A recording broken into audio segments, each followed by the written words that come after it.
ونشهد أن محمدا عبده ورسوله أرسله بالحق بشيرا ونذيرا وداعيا إلى الله بإذنه وسراجا منيرا. Alhamdulillah, bersyukur kita kepada Allah Subhanahu Wa Taala dengan limpah rahimnya. Allah Subhanahu Wa Taala telah memberi kepada kita nikmat taufik untuk kita meneruskan pengajian kita pada malam ini, insya-Allah. Seperti biasa, untuk hari Isnin sebenarnya hari Sabtu, tapi sebab saya ada tetamu pada malam tersebut jadi tak dapat diteruskan, kita gantikan dengan malam ini. Dan untuk sesi yang seterusnya kita akan teruskan seperti biasa, iaitu hari Jumaat yang Jumaat minggu ini, dan kemungkinan besar hari Sabtu juga akan dibuat pada hari Isnin, Jumaat dan Isnin minggu depan, insya-Allah. Kerana hari Sabtu pun ada sebahagian orang yang tak dapat beri masa dan saya sendiri ada urusan sedikit minggu ni, jadi kita buat pada hari Isnin. Itu untuk maklumatlah. Baik, maka kita baca teruskan pengajian kita, rasa dah boleh mula kot, insya-Allah. Hari ini bab yang mudah saja, iaitu perkara yang disunatkan dalam berpuasa.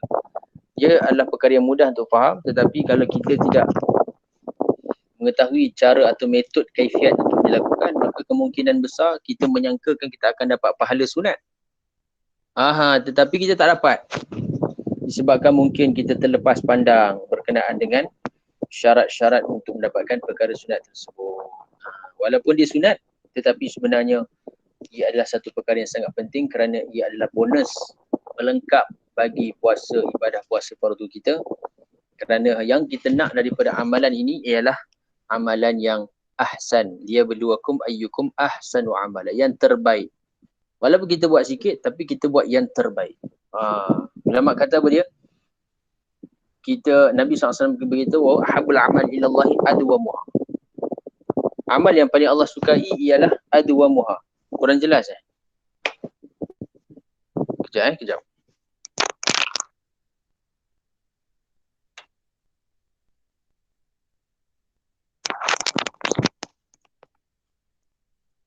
Okey, boleh dengar tak suara jelas tak?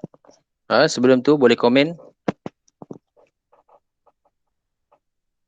Jelas.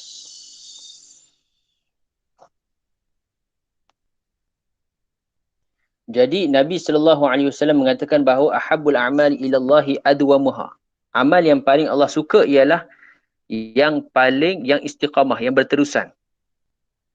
Maka walaupun kita buat amal itu sedikit, tetapi dengan berterusan dan dengan rupa amal yang paling terbaik, tercantik, ahsan, dibawa dengan isim tafdil, ahsanu amala, yang paling terbaik. Maka insya-Allah mudah-mudahan dengan perkara-perkara tersebut menjadikan amal kita ini amalan yang disukai, diredai oleh Allah Subhanahu Wa Taala. Kerana yang kita nak ni, amal kita ni dah lah tak banyak. Contoh macam buat puasa. Kita bukannya tiap-tiap bulan puasa, bukannya tiap-tiap minggu puasa. Mungkin kalau ada di kalangan kita yang puasa setiap minggu, dua Isnin Khamis, setiap bulan 3 hari, itu masya-Allah terbaiklah. Tapi kita pun tahu kelemahan kita, kan? Kalau buat puasa ni kita memang susah. Melainkan ulama yang memang betul-betul jaga puasa 4 bulan setiap tahun tu, masya-Allah. Ada juga yang istiqamah. Kita hanya mampu meraihkan puasa-puasa sunat yang disunatkan seperti setahun sekali, hari Arafah, 9-10 Muharram, kemudian 6 puasa Syawal. Itu sahaja bagi saya lah, yang saya ni. Tuan-tuan mungkin lebih hebat lagi, masya-Allah. Jadi bila datangnya Ramadan ni, maka kita cubalah amalkan, dapatkan puasa yang terbaiknya. Maknanya bukan puasa yang kita biasa buat sebelum-sebelum ini, tapi bila kita dah belajar perkara sunat ni, maka kita cuba mempraktikkan amalan sunat ini keseluruhannya di dalam puasa kita. Agar puasa yang kita buat itu benar-benar puasa yang cantik, puasa yang begitu sempurna, insya-Allah. Mudah-mudahan, memang ada kekurangan. Tetapi kita dah usaha agar kesempurnaan tu ada. Mudah-mudahan Allah terima, Allah jadikan sebagai satu amalan yang akan mentarbiah kerohanian kita, mentarbiah dalaman kita, akhlak kita, sifat kita, dan menjadikan diri kita ini orang yang semakin hampir dengan Allah Subhanahu Wa Taala. Mudah-mudahan. Baik, Kata musannif rahimahullahu ta'ala wa nafa'ana bi'ulumihi wa 'ulumikum fid dharain amin. Perkara yang disunatkan di dalam berpuasa.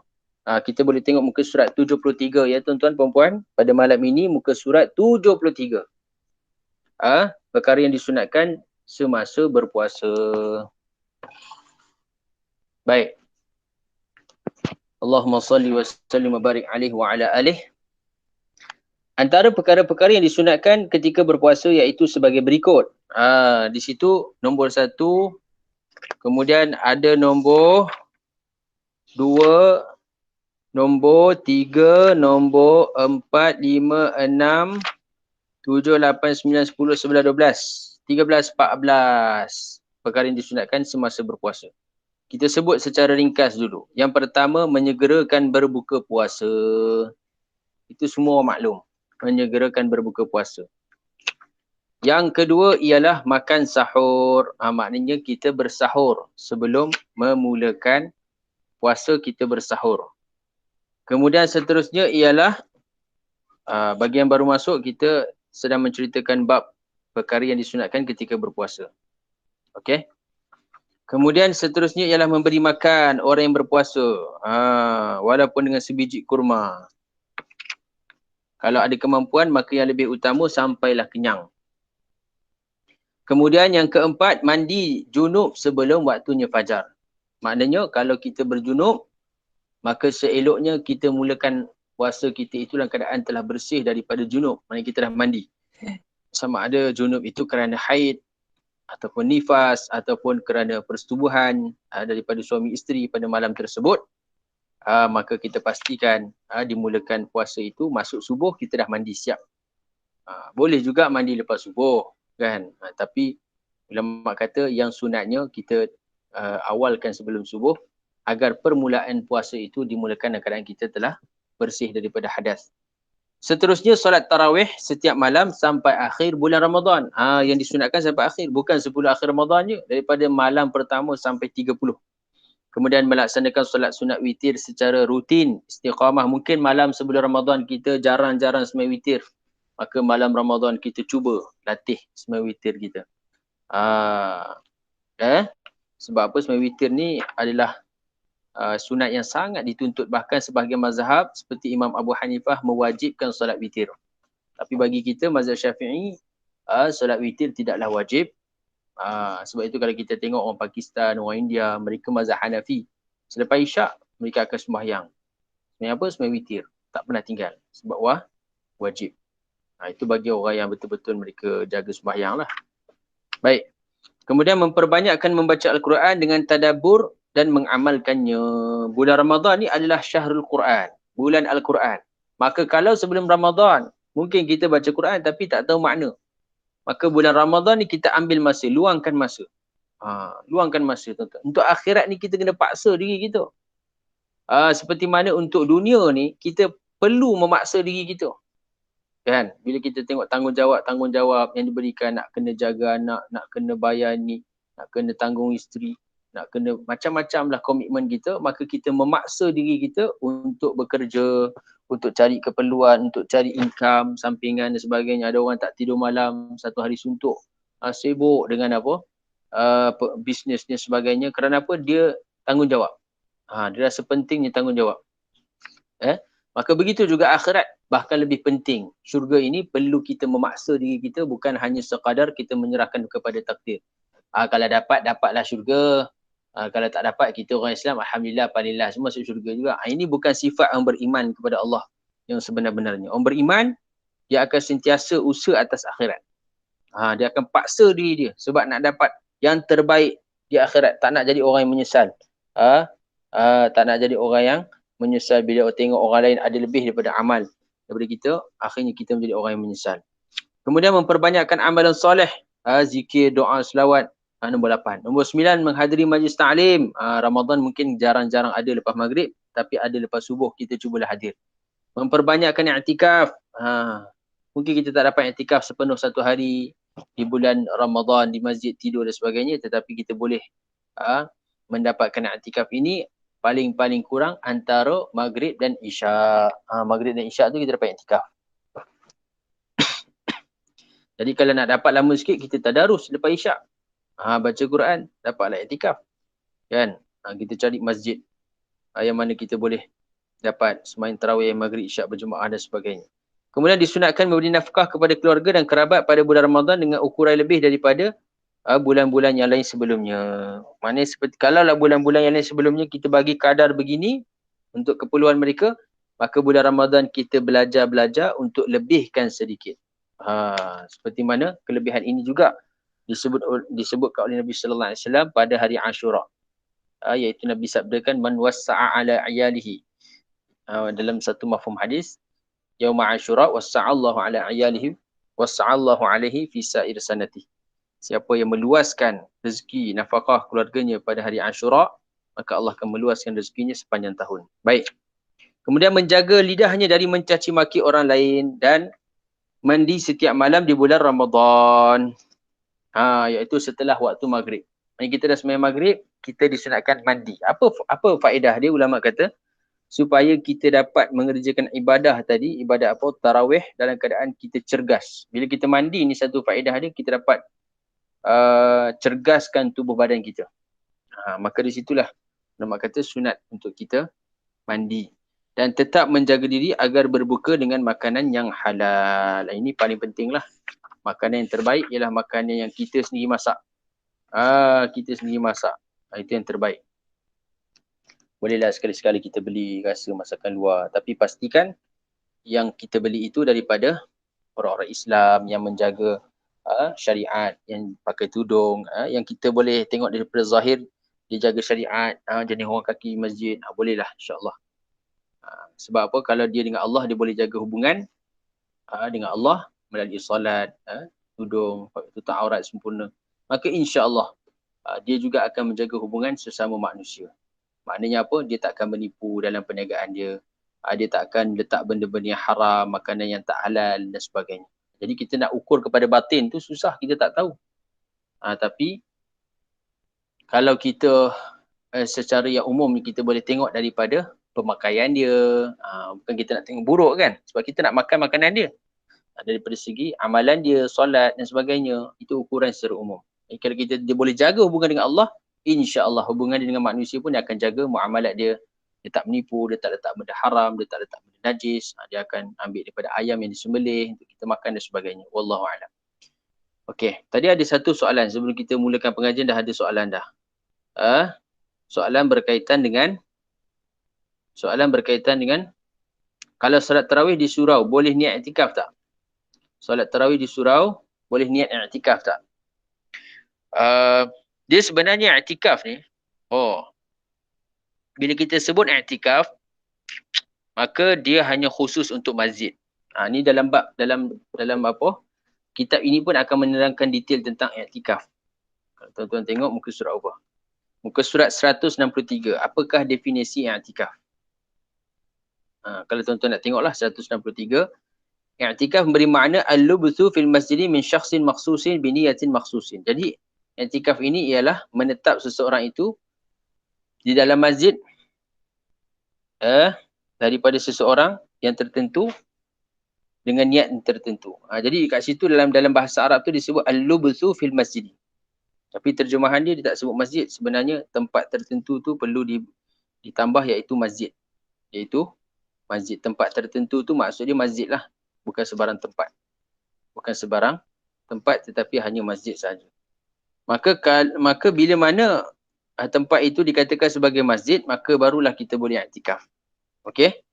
Baru kita boleh niat i'tikaf. Antara niat i'tikaf, nawaitu li'tikaf fi hadzal masjid lillahi ta'ala. Selain masjid, maka tidak ada tuntutan i'tikaf. Ini kita bincangkan dalam konteks mazhab Imam Syafi'i. Begitu juga bila kita sebut tentang masjid, maka tidak ada solat sunat tahiyatul masjid pada selain masjid. Maka kita lihat adakah surau ni dihukum masjid sebagai masjid atau tidak. Secara umumnya bila kita lihat kepada mazhab Imam Syafi'i rahimahullah ta'ala, begitu juga kalau kita lihat kepada fatwa Negeri Sembilan, dikeluarkan mazhab iaitu surau tidaklah dihukum sebagai masjid. Surau dia tidaklah dihukum sebagai masjid. Zaman Nabi kebiasaannya ada dua. sama ada masjid jami' atau masjid ghairu jami'. Masjid jami' ni masjid yang memang tempat tu diwakafkan sebagai masjid, untuk jadikan sebagai masjid. Cuma perbezaannya ada sembahyang Jumaat ke tak ada di zaman Nabi.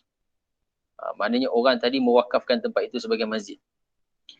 Dan ada sebahagian masjid yang mana jadi sebagai tempat solat Jumaat. Contohnya Masjidil Haram.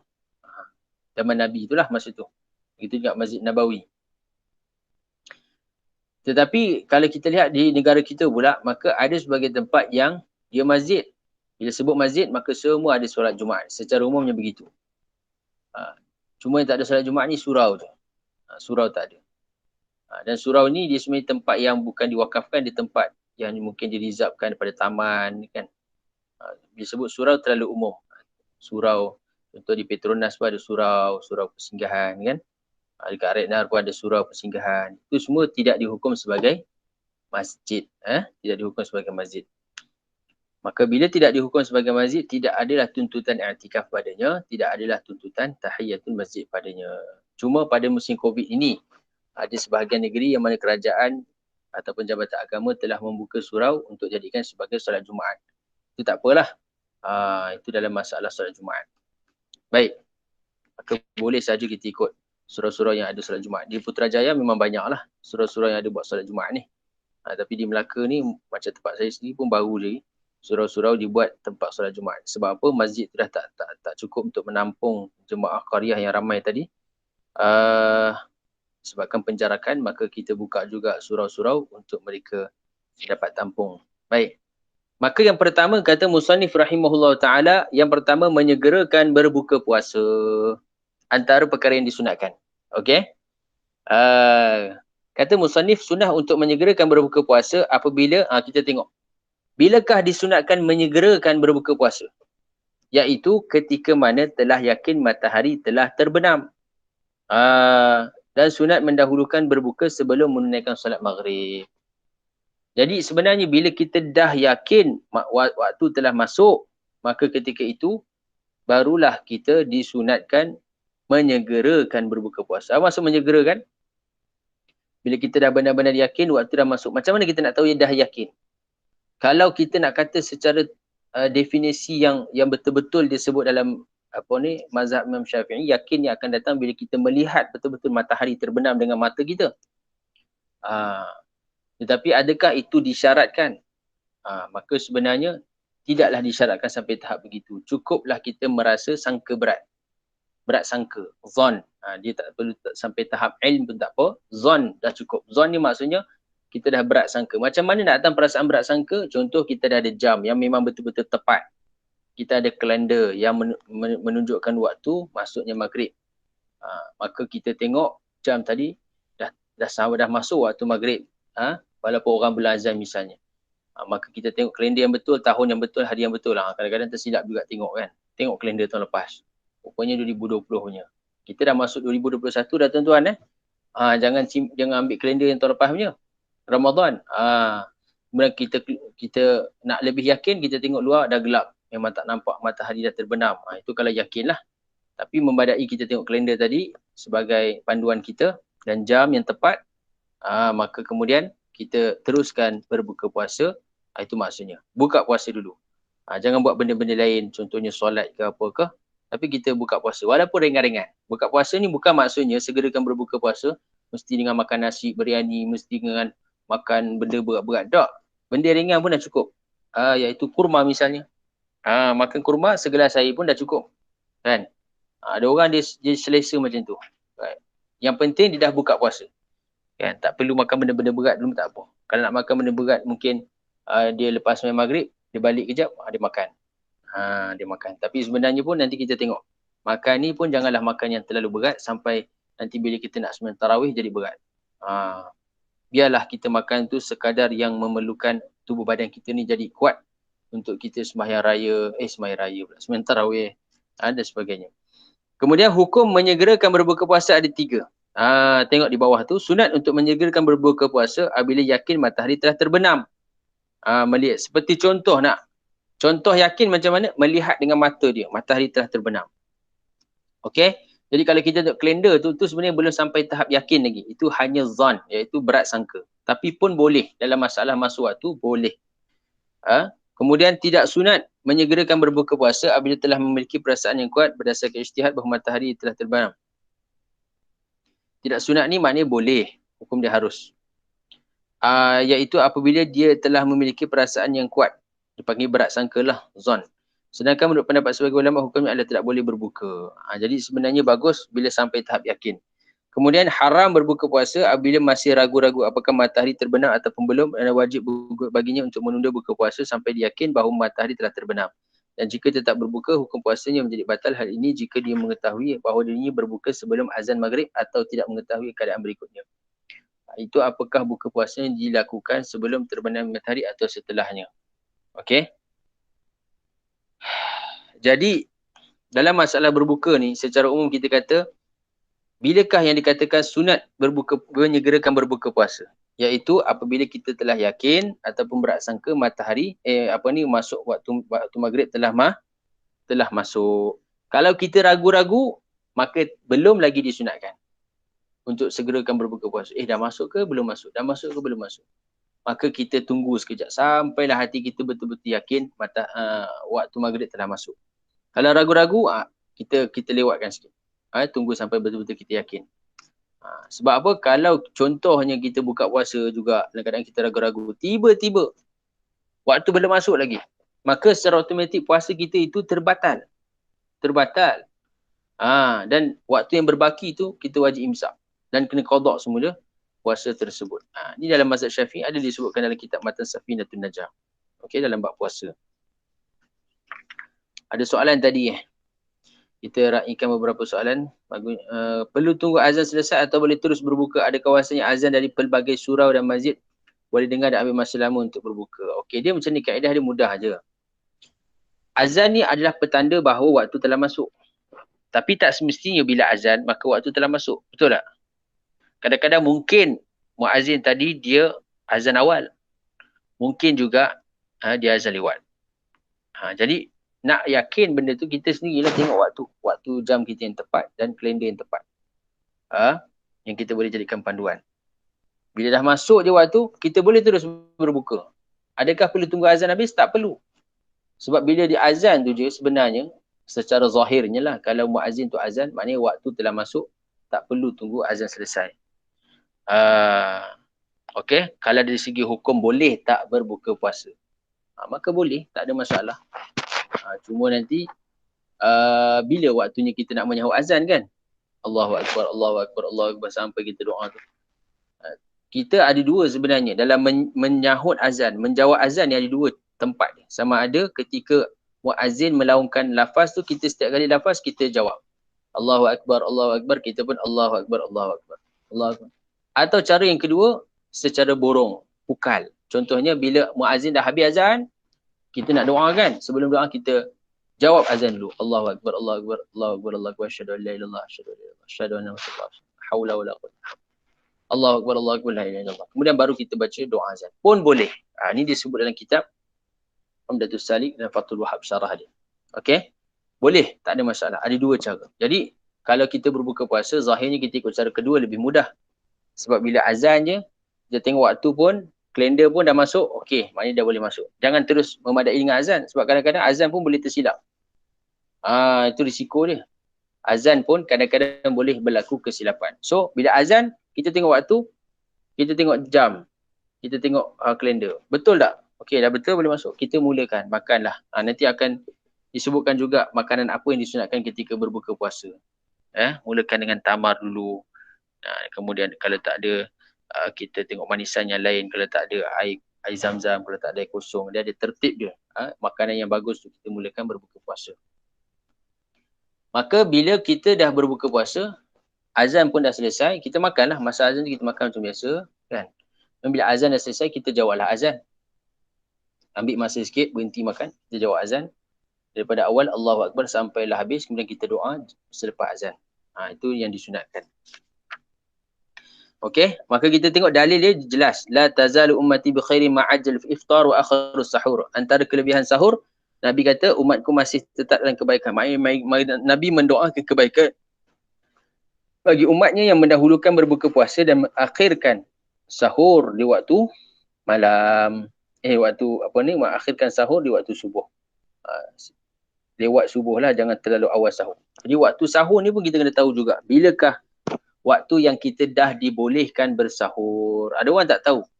Dia makan lepas isyak, dia niat ini sebagai sahur. Maka adakah dikira sebagai sahur? Dapat tak pahala sahur tu? Dia punya persoalan dia. Sebab tu kita kena tengok definisi sahur dan waktu dia. Kerana setiap amal itu ada waktu dia. Dan setiap waktu itu ada amal dia. Tak boleh, kalau kita letakkan amal itu bukan pada waktu dia, maka tak dikira amal tersebut. Kalau kita letakkan amal itu bukan pada waktu dia, ataupun kita letak waktu itu bukan pada amal dia, maka dia tak jadi. Contoh kita sembahyang duha, tapi bila? Kita sembahyang lepas zuhur. Dapat tak? Mana ada waktu duha lepas zuhur? Waktu duha ni pagi. Jadi kita kena tahu waktu dia. Maka sahur ni pun ada waktu dia. Sebab dia adalah satu amal. Amalan yang Nabi sendiri telah doakan, Nabi sendiri telah beritahu kelebihan dia. Maka merugilah kalau orang puasa tapi dia tak sahur. Sebab apa? Di situ ada doanya para malaikat. Kemudian dia kata Nabi lagi, qala Allah Ta'ala inna ahabba ibadi ilayya a'jaluhum fitra. Dalam hadis Imam Ahmad. Sesungguhnya hamba yang paling aku suka, cinta ialah orang yang menyegerakan berbuka puasa.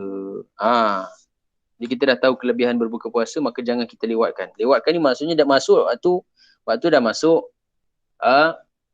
azan pun dah azan, tapi kita saja buat benda lain, semayang, buka puasa belum lagi. Kita pun kata semayang dah dulu, nanti lepas semayang kita buka puasa. Maka itu tak disunatkan. Walaupun dalam sebagai hadis menyebut afdal amal as-salatu ala waqtiha. Amal yang paling afdal ialah salat pada awal waktunya. Tetapi dalam bab berpuasa ni, bila bertembung antara buka puasa dan salat, mana kita nak dahulukan? Jawapannya ialah dahulukan berbuka puasa, bukan salat. Walaupun hanya sekadar kita minum seteguk air. Walaupun hanya sekadar kita makan sebiji kurma. Okey? Itu dia. Sebab tu kalau kita tak belajar, maka menyebabkan bila berlakunya pertembungan amal ni, maka kita akan mengutamakan amal yang tak sepatutnya. Okey? Kemudian sabda Nabi lagi, la yazaluddin zahiran ma'ajalan nasul fitrah. Ya'anna al-yahud wa nasara yuakhirun. Sentiasalah agama itu akan meninggi. Ma'ajalan nasul fitrah. Selama mana manusia ini menyegerakan berbuka puasa, kerana orang Yahudi dan Nasara mereka melewatkan berbuka puasa. Hadis ini Abu Daud dan Ibnu Majah. Okey. Ini disebutkan apakah tingkatan makanan minuman yang disunatkan untuk didahulukan ketika berbuka puasa. Satu, kita menyegerakan berbuka, tak kisahlah apa makanan pun kita makan. Itu adalah amalan yang dituntut oleh syarak, disunatkan. Yang kedua ialah tertib turutan makanan. Bila kita nak buka puasa tu, yang mana hak lebih afdal? Ini pun disebut dalam kitab. Bukan kita terus kan, lapar sangat. Ini tengok macam apa, kuih sampan ni sedap ni, kita pun tibai sampan dulu kan. Karipap, roti john kan. Jadi kita cubalah kalau ada yang makanan-makanan yang sunat kita utamakan ni, kita cuba wujudkan kalau mampu kita beli. Contohnya apa? Berbuka dengan 3 biji kurma. Dan jika tidak mampu, maka dengan 1 biji kurma. Dan jika tidak memiliki. Okey, pertama dengan kurma. Kurma ni apa? Kurma lah. Tak kisahlah Maryami ke, kurma Yusuf Tayyub ke, kurma apa benda jenis kurma pun, tak apa. Kan? Dan kita makan tu 3 biji. Dengan bilangan ganjil, 3 biji. Kalau tak dapat 3 biji, kita makanlah 1 biji. Sebab apa? Kurma ni, dia ada satu khasiat. Dari sudut kesihatan pun dia sangat membantu untuk memberi kekuatan kepada tubuh badan kita. Sebab apa? Lepas isyak ni dah buat tarawih. Jadi kita makan dengan kurma dulu. Afdalnya. Kemudian seterusnya kalau tak ada kurma, baru kita cari air zam-zam. Kalau tak ada air zam-zam, maka dengan air biasa. Dan kalau tak ada air biasa ni air kosong. Bukan air manis, air kosong. Kalau tak ada biasa, maka hulwun, dengan makanan manis yang tidak dimasak. Maksudnya tidak dibakar atas api. Madu ke, makanan manis, kismis ke. Kalau tak ada juga, maka dengan halwa, iaitu makanan manis yang dimasak atas api. Ini tertib dia. Jadi secara umum, kurma ni semua adalah. Bila Ramadan ni, banyak orang jual kurma, banyak orang beli kurma. Dan banyak orang infak kurma. Maka kurma ni sangat bagus dari segi tubuh badan kita. Dan tuntutan syarak pun ada. Ketika berbuka puasa, dahulukan kurma 3 biji. Dan sahur pun kita makan kurma. Faedah, jika seorang mendahulukan berbuka puasa dengan cara berhubungan badan, maknanya jima atau masukkan alat pembersih telinga, korek telinga, kan batal kalau lebih daripada had zahir, dia masuk dalam batal. Apakah dia mendapat pahala puasa sunat? Apakah dia mendapat pahala sunnah dalam menyegerakan berbuka puasa? Itu persoalan dia. Maka jawapannya, menurut pendapat Imam Al-Bujairimi rahimahullah ta'ala, dia mendapat pahala sunat dalam menyegerakan berbuka puasa dengan hal-hal tersebut. Sedangkan menurut pendapat Imam Ramli dan Imam Qulubi, dia tidak mendapatkan pahala sunat dan menyegerakan berbuka puasa kerana hal tersebut dapat melemahkan tubuh. Jadi ada khilaf. Adakah kita berbuka puasa dengan selain makanan? Contohnya kita jima ke, sebab dah boleh kan? Masukkan pembersih telinga ke, itu semua perkara yang membatalkan puasa. Panggil mufattirat. Maka bila dah masuk waktu maghrib, boleh tak kita segerakan berbuka puasa dengan perkara tersebut? Yang dia khilaf di kalangan mazhab Syafi'i sendiri. Kata Imam Bujairimi, maka dia dapat pahala sunat dengan hal tersebut. Kata Imam Ramli, Imam Qulubi, maka dia tidak mendapat pahala sunat. So cara yang terbaik, kita amalkan yang tidak ada khilaf di kalangan ulama, iaitu dengan makanan. Yang paling afdal iaitu dengan kurma. Sebab apa? Kaedah mudah je. Al-khuruj minal khilaf mustahabun. Kalau ada ulama kata dapat, setengah kata tak dapat, kita ambil lah hak yang betul-betul memang kita buat, kita dapat. So kalau makan kurma, ada khilaf tak? Tak ada khilaf di kalangan ulama. Makan kurma ni pasti akan dapat pahala sunat, iaitu menyegerakan berbuka puasa. Tak ada khilaf. Sebab dia makanan. So kita amal lah yang kurma. Tak perlu kita buat benda-benda lain. Kulit telinga ke. Melainkan memang tak ada lah. Makanan langsung tak ada. Air pun tak ada. Kan? Kita tengah padang pasir ni. Tak ada benda lain yang kita boleh buat sebagai benda untuk membatalkan puasa. Kita pun buatlah benda tersebut. Itu tak apalah. Tak ada masalah. Kemudian seterusnya membaca doa ketika berbuka puasa. Ini antara perkara yang disunatkan ketika berbuka puasa. Sama ada puasa fardu atau puasa sunat. Dan doa, antara doa yang dianjurkan dibaca adalah Allahumma laka sumna wa bika amanna wa ala rizkika aftarna. Zahabal zama'u wa batallatil uruqu wa thabatal ajru insyaallah. Alhamdulillah di'a'anani fa sumtu wa razaqani fa aftartu. Allahumma inni as'aluka birahmatika allati wasi'at kulla syai'in taghfir li. Doa-doa ini dia sebenarnya diriwayatkan secara berasingan oleh daripada hadis Nabi SAW. Cuma musannif telah gabungkan ke semuanya, diletakkan dalam satu jumlah lah semua ni. Contohnya Allahumma laka sumtu wa bika amantu wa ala rizkika aftartu, itu satu hadis. Kemudian hadis yang lain juga menyebut zahabal dhama' wa batallatul uruq wa thabatal ajru insyaallah, itu satu hadis yang lain. Kemudian alhamdulilladzi a'anani fasumtu wa razaqani fa aftartu, itu hadis yang lain. Allahumma inni as'aluka birahmatika allati wasi'at kulla syai'in taghfir li, itu hadis ni. Mana ada 4 riwayat yang disebutkan di sini, digabungkan semua doa itu untuk memudahkan kita menghafalnya. Jadi bila doa ni nak dibaca? Doa ini dibaca selepas kita berbuka puasa. Maknanya kita baca bismillah, kita buka puasa, kemudian kita baca doa ni. Allahumma laka sumtu wa bika amantu wa ala rizkika aftartu zahabal dhama'. Yang Allahumma laka sumtu ni ada khilaf. Sebagian ulama kata lepas, ada sebagian kata sebelum. Jadi kita lihat kepada zahir kalimah, iaitu sumtu, amantu, aftartu, itu semua dibuat dengan sirah madi, fi'il madi, dan dengan rezeki kamu aku telah berbuka. Maksudnya kalau kita lihat kepada zahir kalimah itu yang menunjukkan kepada madi, maknanya disunatkan kita baca selepas kita berbuka lah, baru kita baca. Kalau sebelum berbuka kita dah baca doa ni, kita iftar dengan apa kan? Belum lagi buka puasa. Okay. Maka kalau lihat kepada zahir hadis, zahir kalimah itu bagusnya selepas berbuka puasa. Ini diterjemahkan sebagian ulama. Okey. Begitu juga zahabal dhama'. Ini pun selepas berbuka puasa. Alhamdulillah da'ani fasumtu wa razaqani fa'aftul. Ini pun selepas berbuka puasa. Allahumma inni as'aluka birahmatika allati wasi'at kulla syai'in taghfir li. Ini boleh dibaca sebelum atau selepas. Okey. Diriwayatkan barang siapa yang berdoa dengan doa tersebut ketika berbuka puasa, maka niscaya Allah akan mengampuni dosa-dosanya sebagaimana keadaan bayi yang baru keluar daripada perut ibunya. Ini antara kelebihan kita membaca doa berbuka puasa. Okey. Kemudian seterusnya di antara doa-doa ketika berbuka puasa yang ditambah lagi, ya wasi'al fali ighfirli Allahumma alhamdulilladzi a'anani fasumtu wa razaqani fa aftartu, sama macam di atas. Allahumma waffiqna lis-siyam wa ballaghna fihi al-qiyam wa 'inna 'alaihi wan nasu niyam wa adkhilna jannata bisalam. Boleh tambah. Kemudian ya azim anta ilahi la ilaha ghairuk ighfir dzambal azim fa innahu la yaghfiru dzambal azim illa al-azim. Itu pun disebutkan dalam hadis, iaitu dalam mirqatul mafatih, Ya azim, ya azim, anta ilahi la ilaha ghairuk, ighfir dzambal azim fa innahu la yaghfiru dzambal azim illa al-azim. Maka akan diampunkan dosanya seperti bayi yang baru dilahirkan daripada perut ibunya. Ketika nak iftar, nak berbuka tu baca doa ini. Ya azim, anta ilahi la ilaha ghairuk, ighfir dzambal azim fa innahu la yaghfiru dzambal azim illa al-azim. Okey. Jadi saya baca laju, tuan-tuan boleh dapatkanlah daripada kitab tu. Boleh tuan-tuan boleh salin tulis insya-Allah. Ataupun memang dah ada. Kalau nak mudah hafal doa ni, kalau kita nak baca terus pada kitab waktu nak buka puasa susah sikit kan. Jadi kita salin pada selai kertas. Selai kertas, kita laminatekan dia. Masya-Allah. Dan kita tampalkan dia. Bila nak buka puasa, kita baca daripada apa yang kita tulis dan kita tampal tadi. Jadi bila tiap-tiap hari kita baca di bulan Ramadan, hari pertama sampai hari ke-30, insya-Allah hari ke-30 mesti kita dah hafal 4, 5, 6, 7 kalimah daripada doa tersebut. Sebab kita dah baca hari-hari. Macam nombor telefon tuan-tuan. Kalau dulu kita semua hafal nombor telefon, betul tak? Mana ada simpan-simpan dalam phone, kan? Seingat saya lah, masa kita zaman-zaman dulu nombor telefon rumah semua kita hafal. Nombor telefon rumah jiran, nombor telefon rumah yang penting-penting ni kan, rumah nenek, rumah mak ayah kita hafal. Sebab bila kita hafal sampai sekarang kita ingat. Macam nombor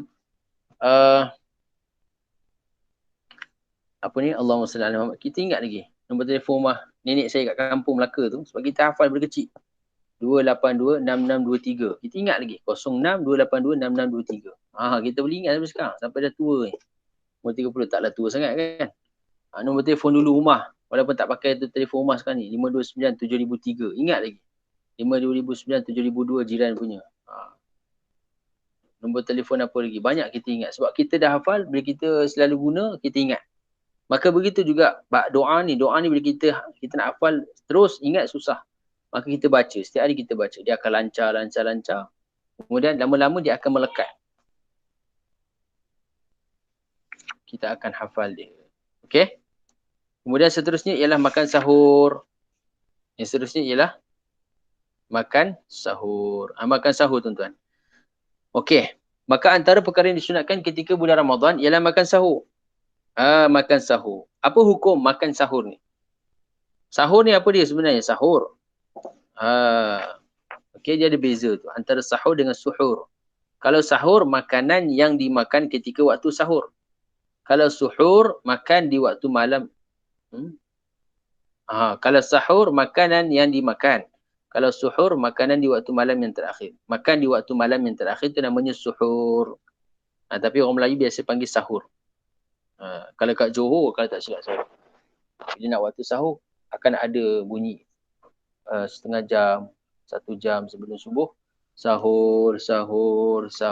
Dia akan kejut orang-orang kampung untuk bersahur, menggunakan mic dan sebagainya. Melaka mungkin tak ada, tapi sebagian negeri mungkin ada masih buat.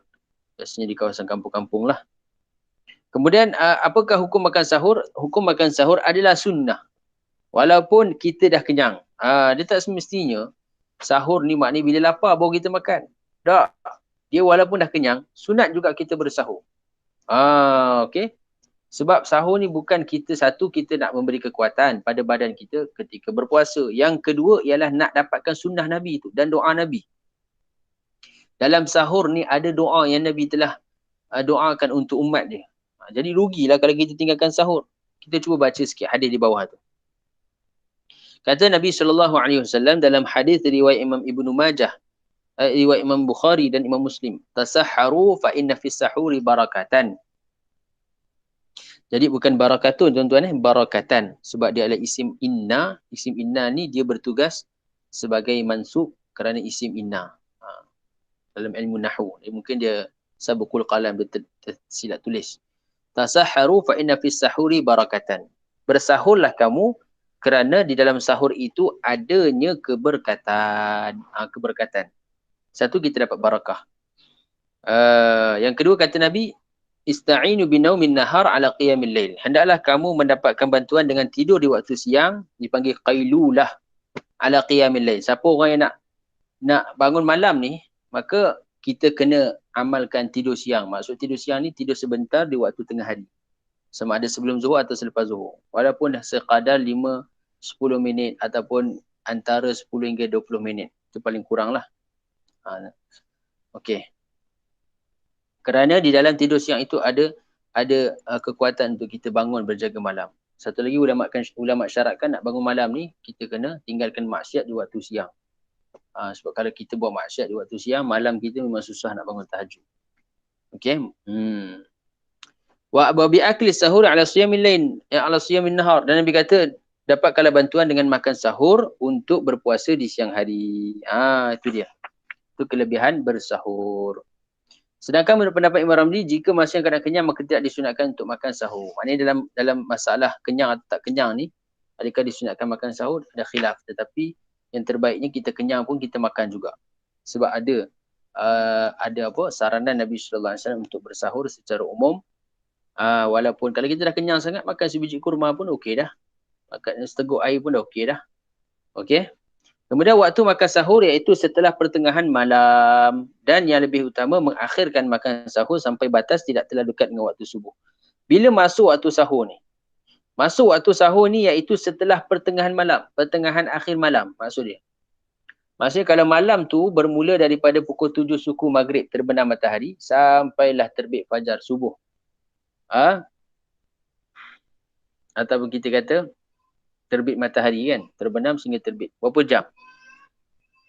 Mungkin kita kata ada 11 jam ataupun 10 jam. Kita bahagi 2. Bila bahagi 2 maknanya 5 jam awal, 5 jam akhir. Maka kalau maghrib 7 suku, 8, 9, 10, 11, 12. 12 suku dah mula masuk separuh akhir malam. Okey?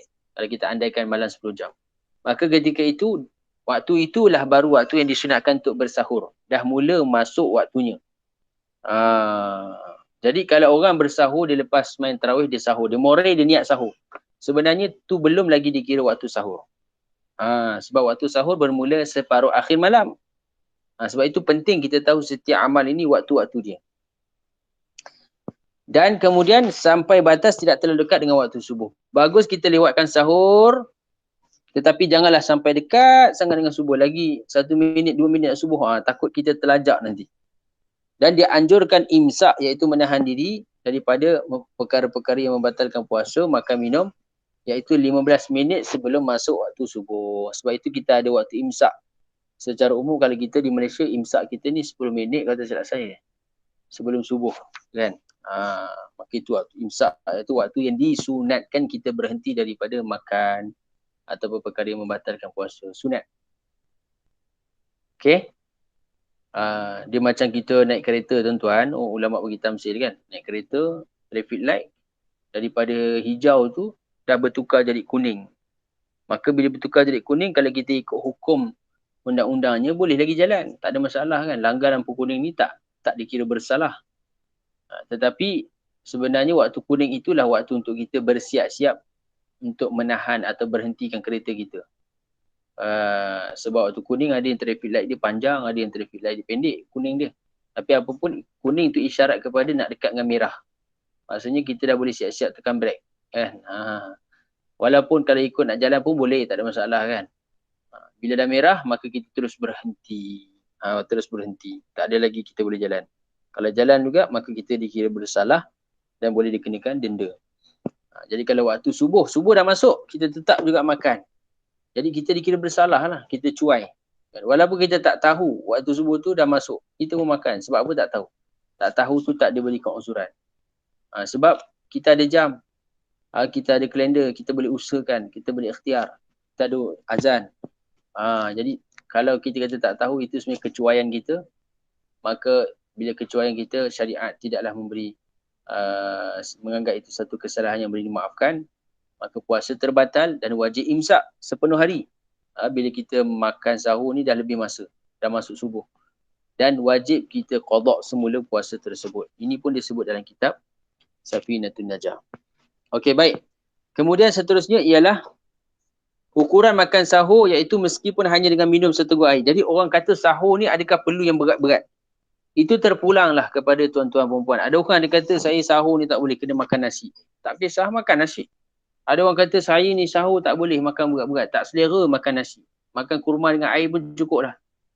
Yang dikatakan sahur ni ialah kita makan apa je yang kita boleh makan. Walaupun seteguk air dah cukup. Walaupun sesuatu makanan pun boleh. Dan yang lebih utama diselangi dengan makan rutab iaitu kurma atau kurma lain sebagaimana tak kala berbuka puasa. Sebab apa kurma ni kita kata tadi manfaat dia menguatkan tubuh badan kita. Yang paling bagus ni kurma tu kita blend, minum dengan susu. Allahu Akbar. Memang sedap. InsyaAllah. Kan? Ataupun kurma tu kita rendam dalam air kan. Besok tu kita minum air kurma tu dengan kurma sekali. InsyaAllah. Kita minum tu pun dah cukup dah. Badan kita dia akan cukup tenaga untuk kita mengharungi puasa tersebut lah dengan baik. Makna Ustaz, niat sahur mesti sepertiga malam. Bukan sepertiga, dah masuk separuh akhir malam. Bila dah masuk separuh akhir, malam tu kita bahagi dua, maka separuh akhir tu baru masuk waktu sahur. Separuh awal, contohnya macam waktu maghrib isyak, itu belum lagi masuk waktu sahur. Tapi bila masuk separuh akhir, secara umum kita kata pukul 12, pukul 1, itu dah masuk separuh akhir tu, maka dah boleh bersahur. Cuma afdal kita lewatkan nak dekat dengan subuh. Itu lebih baik. Macam kita biasa amalkan. Okey. Jadi persoalan ni kalau kita sahur lepas isyak, lepas maghrib tu tak dikira sahur, itu makan biasa. Tak dapat pahala sahur. Sebab itu bukan waktu dia. Okey. Jadi paling kurang kalau kita makan mori ke lepas isyak kan, kita dah kenyang sangat, malas lah bangun sahur. Kita bangun juga sebelum subuh, kita bangun juga dalam setengah jam. Kita minum seteguk air, makan kurma 3 biji, sembahyang tahajud, 4 rakaat, apa semua. Cukup dah. Kemudian azan subuh, kita pergi sembahyang kat masjid. Alhamdulillah, puasa pun dapat, sahur pun dapat. Kan? Kemudian sembahyang berjemaah subuh pun dapat. Masya Allah. Tahajud pun dapat. Jadi banyak benda kita dapat bulan Ramadan ni. Dengan berkat kita bangun sahur tadi. Baik, kemudian seterusnya ialah hikmah dianjurkan makan sahur. Yang pertama, memperkuatkan tubuh tak kala berpuasa. Ini jelas. Yang kedua, kerana khilaf dengan ahli Yahudi dan Nasrani. Sebab orang Yahudi dan Nasrani pun ada puasa, tapi mereka tak sahur. Jadi Nabi SAW suka untuk khilaf dengan amalan para Yahudi. Maka kita khilaf dengan mereka, iaitu dengan bersahur. Mereka tidak bersahur. Kemudian seterusnya yang disunatkan berpuasa, iaitu memberi ni kita dah pukul 10.30. Boleh teruskan lagi tuan-tuan? Kalau boleh kita nak habiskan bab ni. Tapi nampak macam banyak pula. Okay, kita sentuh yang penting-penting lah. Boleh teruskan lagi tuan-tuan, perempuan. Boleh beri komen. Kalau boleh teruskan, kita teruskan.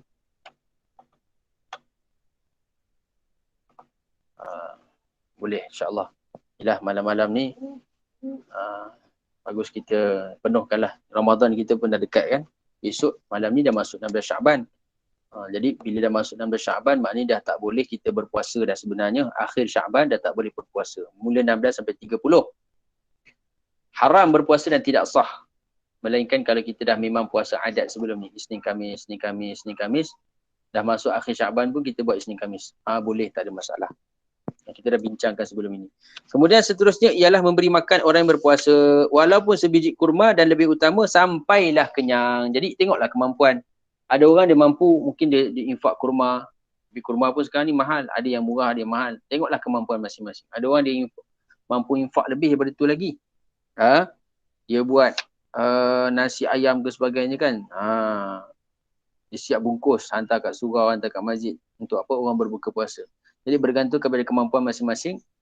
Yang penting kita bagilah semampu kita. Dapatkan juga pahala memberi makan orang berpuasa ni. Mungkin setengah masjid dia ada buat, setengah surau. Dia ada buat tabung, sumbangan, iftar, berbuka puasa. Jadi kalau kita tak mampu masukkan banyak, masukkan satu hari RM1, RM2 kan. Sebab duit tu akan digunakan untuk beli makanan berbuka puasa. Jadi paling kurang kita ada bahagian juga daripada pahala orang yang berbuka puasa.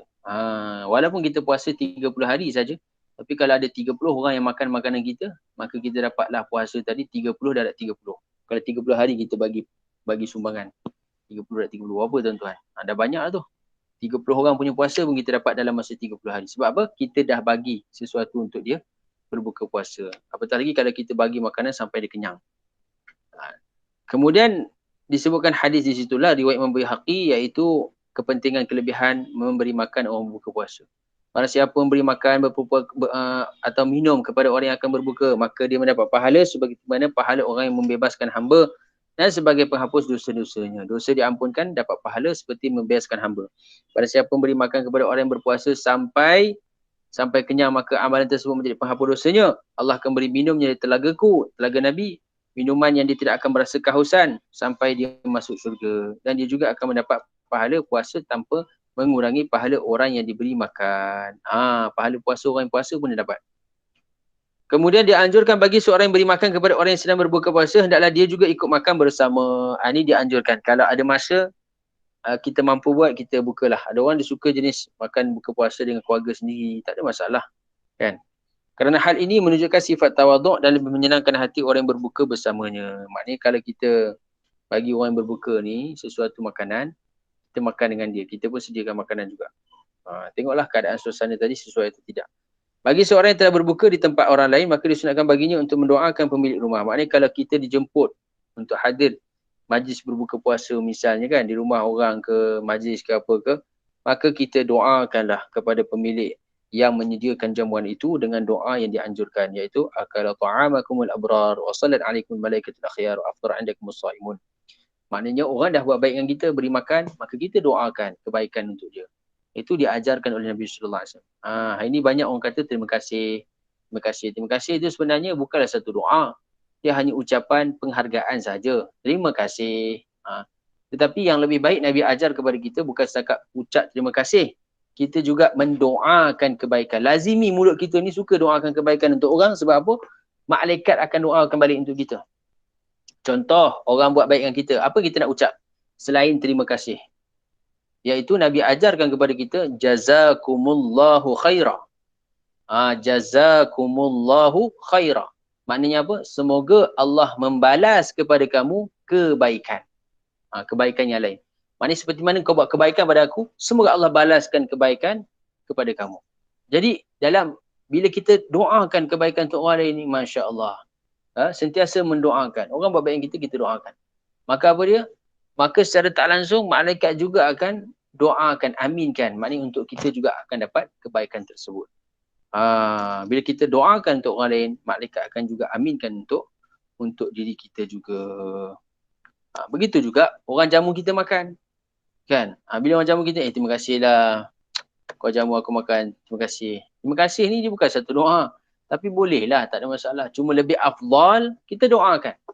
Masya Allah. Contohnya, Allahumma at'im man at'amani wasqi man saqani. Ya Allah, berilah makan kepada orang yang telah beri kami makan. Dan berilah minum kepada orang yang telah beri kami minum. Itu kita doakan kebaikan. Atau paling kurang, jazakumullahu khairah. Kita doakan kebaikan untuk dia. Masya Allah. Kemudian seterusnya, mandi junub sebelum fajar. Sebelum subuh kita dapat mandi junub. Maknanya kalau kita dalam keadaan berjunub lah.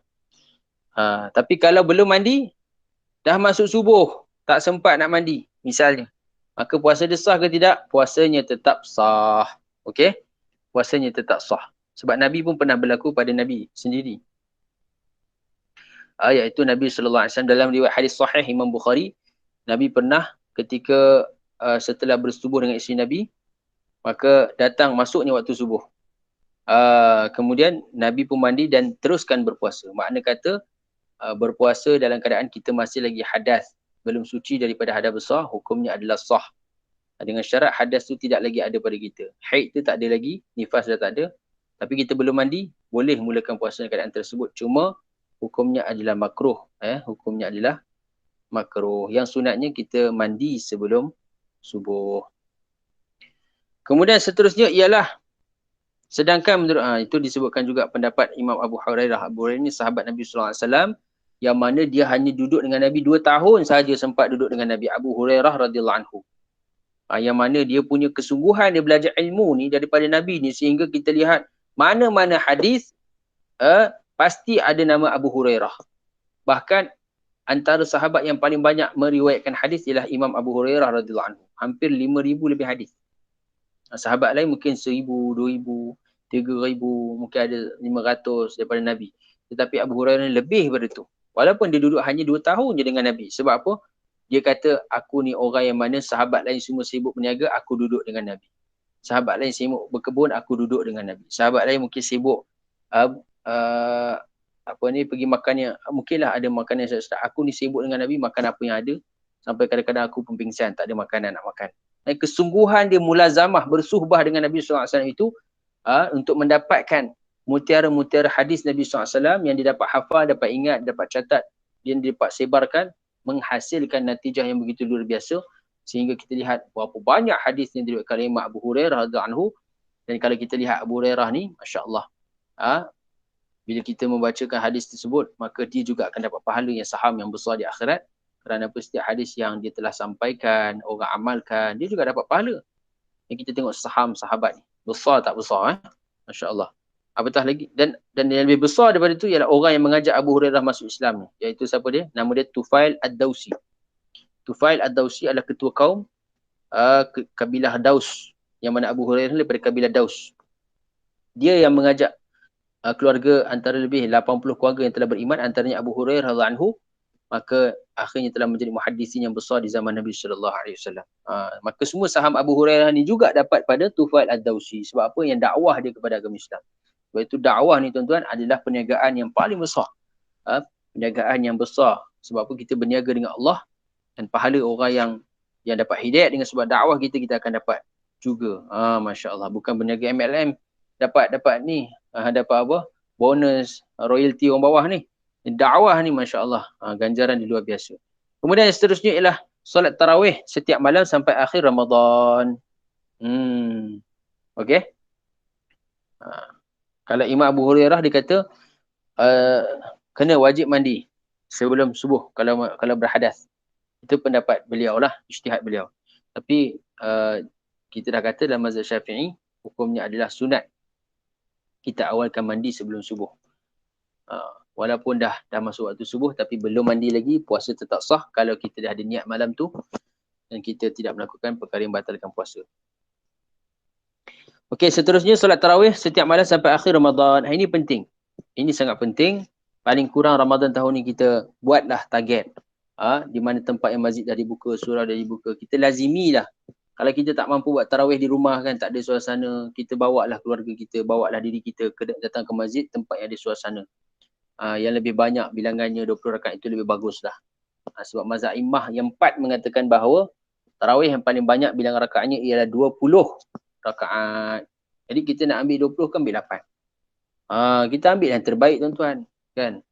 Kalau hari ni Allah, sebab apa? Sunat akan didapat pahala fardu. Fardu digandakan 70. Kalau hari ni orang buat tawaran kepada kita, promosi kan. Majikan kita buat promosi kepada kita. Kerja sikit dapat duit banyak.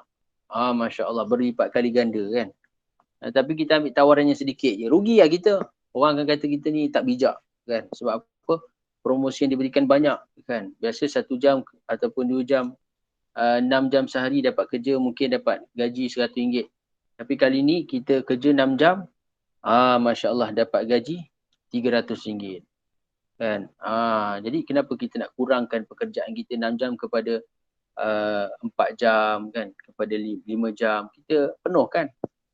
Supaya apa? Kita menyahut tawaran Allah Subhanahu Wa Taala. Allah nak uji kita sebenarnya.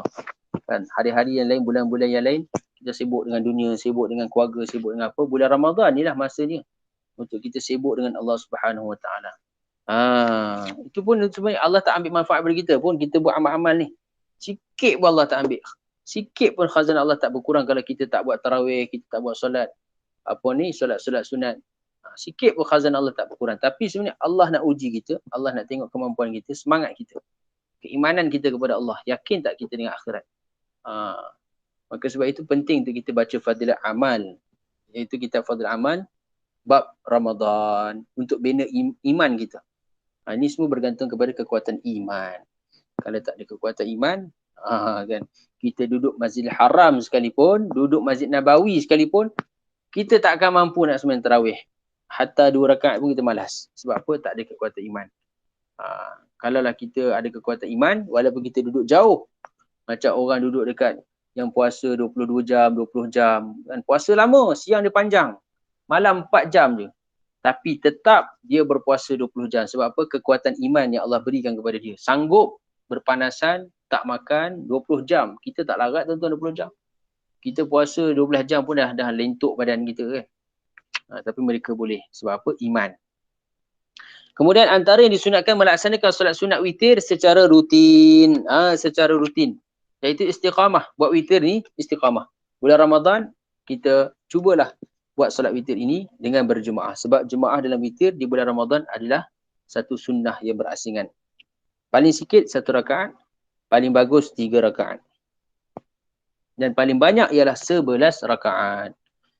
Dan waktu solat sunat witir bila? Iaitu solat witir waktunya ialah setelah menunaikan solat isyak. Di sini tarawih tak disebutkan. Saya tambahlah sedikit. Solat tarawih ni paling sedikit 2 rakaat. Persoalan dia kalau kita buat 4 ke 6 ke 8 ke, dapat tak pahala sunat tarawih?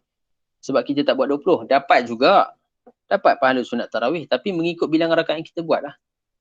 Ini disebut dalam kitab Fathul Wahab, Syarah Umdah juga. Begitu juga kalau kita buat 20 rakaat, dapat pahala sunat tarawih. Sebab hari itu ada sebahagian orang yang mengatakan kalau dia tak buat 20 maka tak dapat pahala tarawih. Tidak sebenarnya. Dia akan dapat juga pahala tarawih. Tetapi mengikut bilangan rakaat yang dia buat, maka sebanyak itulah yang dia dapat.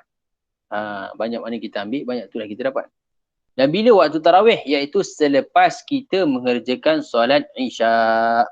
Faham molek tu? Sebab ada orang dia tak buat solat isyak lagi, dia dah sembahyang tarawih. Maka dikira tak sembahyang tarawih tersebut? Persoalan dia. Belum lagi sembahyang isyak, dia tengok datang sembahyang kat masjid, tengok orang dah habis sembahyang isyak, dah nak mula tarawih. Dia pun datang lewat, mungkin sebab berbalik kerja ke apa kan, singgah masjid. Maka dia pun sembahyang tarawih terus dengan imam, dengan jemaah. Dapat tak pahala tarawih? Sebenarnya waktu solat tarawih masuk selepas selesai mengerjakan solat isyak. Kalau belum lagi solat isyak, maka waktunya belum lagi masuk. Walaupun solat isyak itu dilakukan secara jamak takdim. Kita sembahyang maghrib, kita sembahyang isyak, jamak takdim. Tengah musafir kan? Maka bila dah sembahyang isyak, boleh terus kita sembahyang tarawih. Walaupun masih di waktu maghrib. Sebab syarat dia, selepas selesai mengerjakan solat isyak. Ini dalam mazhab Imam Syafi'i jelas dalam kitab Turath, dalam kitab kuning disebutkan. Kita petik apa yang kita cakap ini berdasarkan kepada ibarat-ibarat dalam kitab fiqh mazhab al-Imam Syafi'i rahimahullah ta'ala. Maka kalau dia buat solat tarawih sebelum mengerjakan solat isyak, itu tidaklah dikira tarawih. Dia hanya dikira sebagai solat nafil biasa sahaja. Bagi orang yang buat dalam keadaan dia tak tahu, dia jahil dan dalam keadaan dia mungkin terlupa ke, maka diberi maaf. Tapi kalau sengaja dia tahu tak boleh, dia buat juga, maka solat itu batal kerana dia dikira tala'ub, bermain-main dengan ibadah. Dia dah tahu tapi dia buat juga benda yang tak boleh, maka dikira bermain dalam ibadah itu menyebabkan tidak ada pahala. Baik, kemudian seterusnya ialah sembahyang itu batal. Kalau yang itu datang masjid dan solat tarawih dah dimulakan, boleh tak diikut imam tapi niat solat isyak? Boleh, tak ada masalah. Tak ada masalah. Dalam mazhab kita, tapi sembahyang isyak kan mesti 4. So bila dia sembahyang niat 4 rakaat, lepas imam bagi salam, dia tambah lagi 2 rakaat. Tak ada masalah. Berbezanya status solat imam dengan makmum dari segi fardu, dari segi bilangan rakaat, maka tak ada masalah. Dalam mazhab Syafi'i boleh. Cuma afdalnya biarlah bila kita sembahyang fardu ni, imam kita pun fardu juga. Kalau kita sembahyang sunat, imam pun fardu sunat juga. Itu yang terbaik. Tapi dari segi kesahihan solat kita sah. Tidak ada masalah. Okey. Jadi kita sembahyang isyak dulu, kemudian kita sambunglah tarawih bersama dengan jemaah. Kemudian seterusnya ialah boleh tak sembahyang tarawih berpisah-pisah? Boleh, tak ada masalah. Contohnya kita buat lepas isyak, surau buat 8 kan? Masjid buat 8, kita balik rumah, kita more kejap, kita sambung buat lagi 4. Kemudian kita sambung rehat kejap, kita sambung buat lagi 4.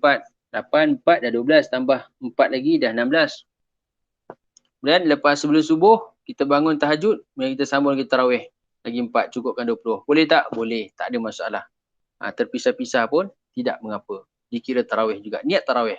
Sahaja aku sembahyang sunat tarawih 2 rakaat kerana Allah Ta'ala. Boleh tak buat 4 rakaat, 1 salam? Tarawih kena ingat. Dia ada kaifiat dia. Dia ada solat yang khusus, yang ada kaifiat dia yang tersendiri. Iaitu hanya boleh dilakukan Selepas masuk waktu yang pertama, yang kedua, satu-satu masa, maknanya satu salam tu hanya 2 rakaat saja dibenarkan. Maknanya dia mesti buat 2 rakaat satu salam, 2 rakaat satu salam, 2 rakaat satu salam. Tak boleh buat 4 satu salam. 4 satu salam, tak boleh. Kalau witir boleh. 4 kemudian kita sembahyang satu. 4 rakaat satu salam, satu rakaat satu salam. Boleh. Tarawih tak boleh. 4 rakaat satu salam tidak boleh. Hanya boleh 2 rakaat satu salam. Kalau buat juga batallah sembahyang dia. Okey. Kemudian seterusnya, waktu solat sunat witir adalah dimulai daripada setelah menunaikan solat isyak. Walaupun dengan jamak takdim. Ini bersama macam tarawih. Dan berakhir waktunya ketika masuk waktu solat subuh. Sama juga tarawih, waktu dia berakhir sampailah masuk subuh. Dan bagi yang belum melaksanakan solat sunat witir sampai masuknya waktu subuh, maka disunatkan mengqadaknya di waktu yang lain. Sama juga dengan tarawih.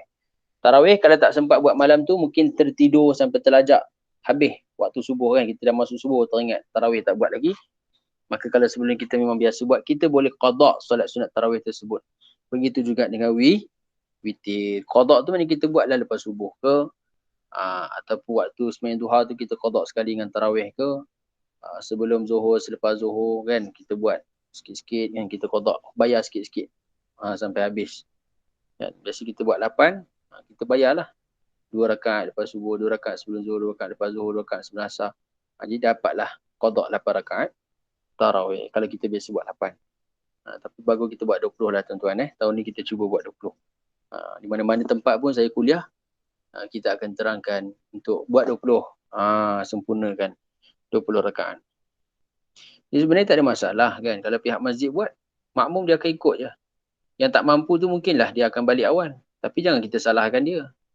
Kan? Mungkin dia balik awal tu dia sambung kat rumah. Itu bukan benda yang wajib kan.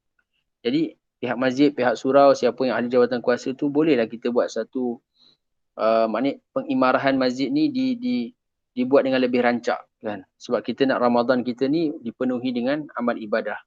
Jadi kalau kita buat 8, tahun ni 8, tahun depan 8, bila nak berlakunya pertambahan amal kita? Kan? Asyik memadai dengan 8. Kan? Dan kita rasa dah cukup dah 8. Cuba kita baca balik sirah-sirah ulama terdahulu macam mana ibadah mereka. Untuk apa? Kita bandingkan dengan agama kita. Baru kita akan nampak jauhnya amal mereka dengan amal kita. Maka kita akan bertambah semangat untuk menambahkan amal. Okey. Dianjurkan membaca kunut pada rakaat akhir tak kala solat sunat witir pada bulan Ramadan. Mulai tanggal 16 Ramadan sampai akhir bulan Ramadan. Cuma dalam witir bulan Ramadan ada satu perkara yang disunatkan iaitu membaca kunut. Kunut nak dibaca macam mana? Sama macam ketika solat subuh. Tak ada bezanya. Allahumma hdina fiman hadid wa afina fiman afid, tawallana fiman tawallid. Sama sahaja. Bila nak buat sama juga waktunya iaitu selepas kita rukuk, bangun i'tidal, kita baca kunut. Rakaat yang terakhir daripada solat witir. Okey, rakaat terakhir daripada solat witir. Mula bila? 16 Ramadan. Macam ni lah. Besok contohnya 16 Syaban. Lepas maghrib tadi dah masuk 16 Syaban. So kalau besok 16 Ramadan, lepas maghrib ni dah masuk 16 Ramadan. Maka lepas isyak kita buat tarawih, kita buat witir. Lepas witir, rakaat yang terakhir, kita buatlah doa kunut. Hukumnya sunat. Bahkan kalau kita tertinggal kunut dalam solat witir ini di bulan Ramadan, maka disunatkan untuk kita sujud sahwi. Dua kunut yang disunatkan sujud sahwi. Kalau kita tertinggal, hukum dia adalah sunat juga sujud sahwi ni, bukan wajib. Kalau kita buat lebih bagus, dia menampung kekurangan yang kita tinggalkan tadi. Iaitu kunut ketika subuh dan kunut ketika witir di bulan Ramadan. Kalau tertinggal, sengaja ke tak sengaja ke, maka sunat kita gantikan dengan sujud sahwi 2 kali sujud sebelum kita memberi salam selepas tahiyat akhir. Okey. Dibaca subhanaman la yanamu wa la yasbu. 2 kali sujud, bukan 1, 2 kali. Kalau 1 kali sujud, sujud tilawah dan sujud syukur. Tapi kalau sujud sahwi 2 kali. Okey. Adapun kunut nazilah, dia pada 5 waktu. Kalau kita tak buat pun, tertinggal pun, tak disunatkan sujud sahwi. Kunut nazilah iaitu kunut yang kita lakukan kerana ujian bala musibah yang menimpa orang Islam, kita buat rakaat terakhir juga pada solat fardu. Apa surah yang disunatkan baca dalam kunut dalam witir, iaitu yang disebutkan dalam kitab, dalam hadis. Rakaat pertama kalau kita buat 3 lah. Rakaat pertama iaitu kita baca Sabbihisma rabbikal a'la. Rakaat kedua kita baca Qul ya ayyuhal kafirun. Rakaat ketiga kita baca Qul huwallah, Qul a'udzu birabbil falaq, Qul a'udzu birabbin nas. Ini sabit dalam hadis bacaan-bacaan ini yang mana dibacakan pada solat witir. Okey. Hukum membaca 3 surah ni adalah sunat. A'la rakaat pertama, Qul ya ayyuhal kafirun rakaat kedua, rakaat yang terakhir tu iaitu kita baca 3 Qul. Qul huwallah, Qul a'udzu birabbil falaq, Qul a'udzu binnas. Solat sunat witir dianjurkan untuk dilakukan secara berjemaah. Tapi nak baca surah lain pun tak ada masalah. Solat itu sah, harus. Okey. Solat sunat witir dianjurkan dilakukan secara berjemaah. Ini pada bulan Ramadan. Pada bulan Ramadan.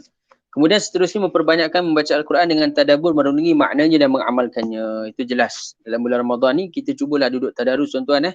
Kalau tak mampu pun kita baca kat rumah. Kita luangkan 30 minit untuk kita baca Al-Quran. Dan kita tengok makna dia. Bahkan kita membaca dengan melihat Al-Quran itu lebih utama. Sebab apa? Memandang Al-Quran ni juga dikira sebagai ibadah. Cuma ketika solat itu, lebih afdal kita tidaklah membaca solat dengan keadaan kita memandang Al-Quran. Okey, solat ni disunatkan kita baca Al-Quran yang kita hafal, yang kita ingat. Sebab tu kalau Ramadan ni, kalau ada tempat dia nak khatamkan Al-Quran dalam tarawih, maka dia panggil imam-imam hafiz. Tu bagus tuan-tuan. Siapa yang boleh ambil manfaat daripada tu, kita cuba ambil manfaat. Di tempat kita mungkin ada madrasah, budak-budak hafiz yang mereka hafal Quran 30 juz. Kita ambil khidmat mereka untuk khatamkan dalam tarawih itu 30 juz. Masya Allah. Di Puchong saya pernah buat 3-4 tahun. 20 rakaat dia buat 30 juz. Pada malam 27, 28 dah khatam. Masya Allah. Ramai yang datang. Bila dah jadi kebiasaan, dah dilatih, maka kita nak tinggalkan rasa berat pula. Sayang kan. Dah biasa buat 20 rakaat, 30 juz. Rasa seronok pula datang. Tapi mula-mula hak nak buat tu, itu memanglah. Memang susah sikit kan. Nak buat 20 tu pun dah susah dah. Walaupun dengan surah lazim. Kadang-kadang ada macam-macam suara pula sumbang yang kata tak payahlah, ada orang malas nak buat, ada orang tak nak, nanti Jumaat tak datang lah. Itu semua kata-kata yang tak perlu kita dengarkan sebenarnya. Tak kata-kata ni. Sebab kita nak buat kebaikan, tak perlu nak dengar orang kata apa. Kita buat je. Kan? Jadi pihak masjid kalau nak buat 20, buat je. Kan? Beri kelonggaran kepada makmum, bagi tahu siapa yang mampu buat 20, teruskan bersama kami.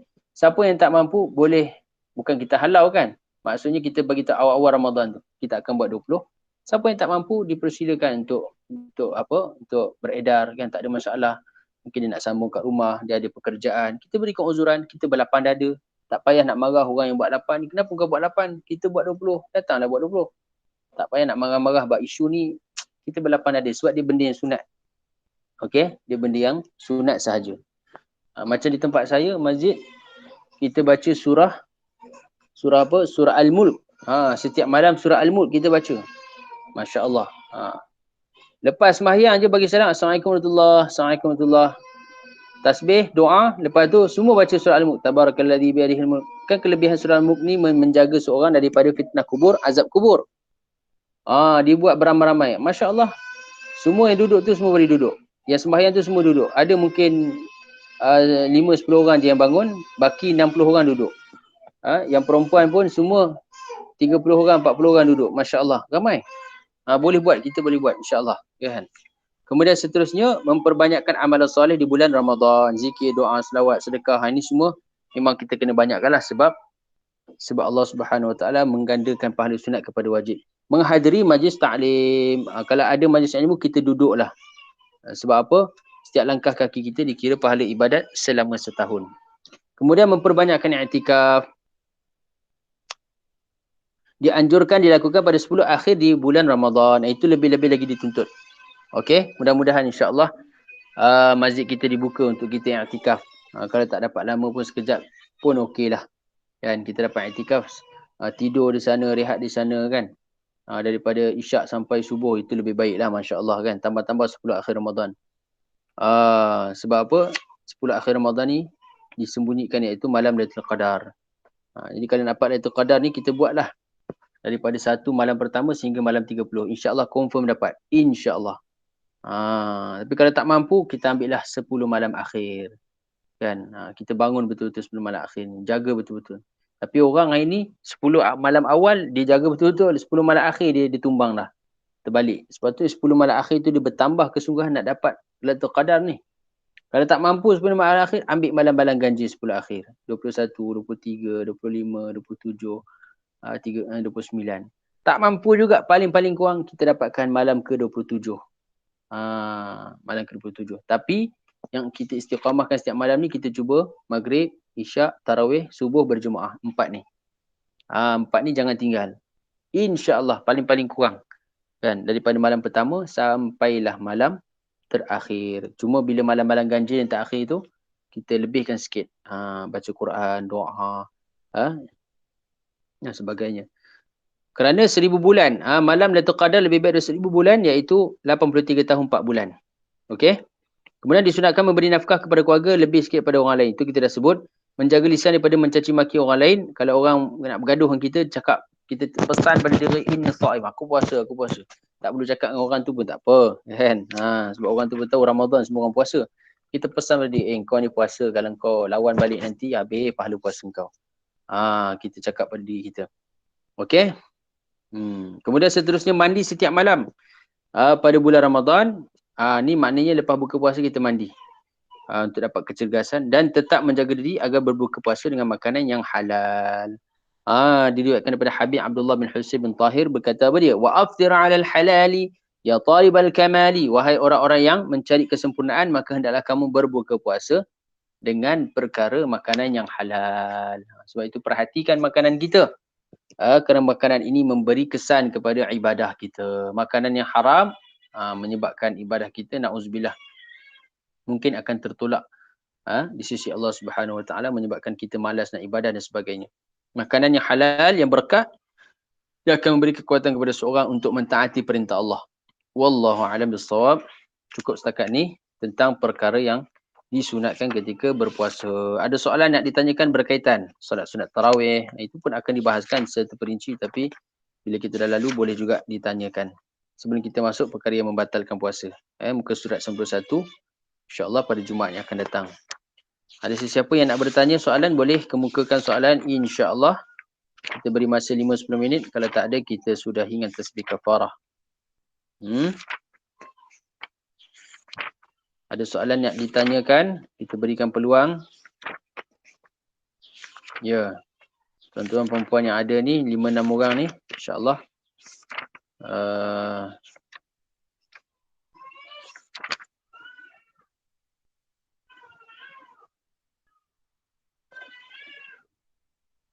Tak ada soalan Kalau tak ada, kita tutup majlis. Okey, insyaAllah. Alhamdulillah. Semoga Allah Ta'ala beri kefahaman kepada kita semua untuk kita amal dan sampaikan. Bismillahirrahmanirrahim. Allahumma fa'na ma'alamtana wa'alimna ma'infa'na wa zidna ilman. Allahumma faqihna fid din wa'alimna ta'wil. Wa sallallahu ala sayyidina Muhammad wa ala alihi wa sahbihi wa baraka wa sallam. Alhamdulillah rabbil alamin. Assalamualaikum warahmatullahi wabarakatuh.